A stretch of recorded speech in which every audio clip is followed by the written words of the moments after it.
যুক্তরাষ্ট্রে প্রায় ১,৩০,০০,০০০ অনধিভুক্ত অভিবাসী বসবাস করেন। এই অভিবাসীদের জীবনযাত্রা যুক্তরাষ্ট্রের বিভিন্ন ক্ষেত্রে বিস্তৃত।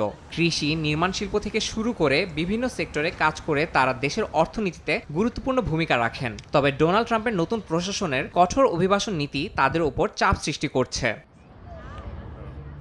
ট্রাম্পের গণনির্বাসনের পরিকল্পনা বাস্তবায়নের জন্য বিভিন্ন পদ্ধতি বিবেচনা করা হচ্ছে, যা অভিবাসীদের উদ্বেগ আরও বাড়িয়ে তুলছে। আইনি ব্যবস্থা, বাড়িতে ও কর্মক্ষেত্রে অভিযান, এমনকি সামরিক সহায়তার পরিকল্পনাও আলোচনায় রয়েছে। এতে করে পরিবার থেকে বিচ্ছিন্ন হওয়ার ভয় এবং অর্থনৈতিক নিরাপত্তাহীনতা গভীর প্রভাব ফেলছে তাদের জীবনে। পরিবার থেকে বিচ্ছিন্ন হওয়ার শঙ্কা সবচেয়ে বেশি অনুভূত হচ্ছে মিশ্র আইনি অবস্থার পরিবারের মধ্যে, যেখানে কেউ সুরক্ষিত আবার কেউ সুরক্ষাবিহীন। সন্তানদের ভবিষ্যৎ নিশ্চিত করা এবং পরিবারকে একসঙ্গে রাখা এই অভিবাসীদের সবচেয়ে বড় চ্যালেঞ্জ হয়ে দাঁড়িয়েছে।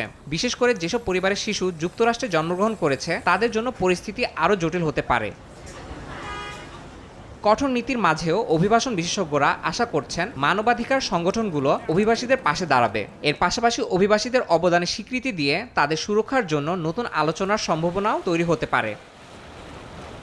যদিও অভিবাসন নীতি নিয়ে অনেক মতামত রয়েছে, তবে এই কঠোর ব্যবস্থা অভিবাসীদের জীবনে স্থায়ী প্রভাব ফেলবে বলে আশঙ্কা করা হচ্ছে। শুধু তাদের জীবনেই নয়, যুক্তরাষ্ট্রের শ্রমবাজারেও বড় ধরনের পরিবর্তন আনতে পারে বলে ধারণা করছেন বিশেষজ্ঞরা।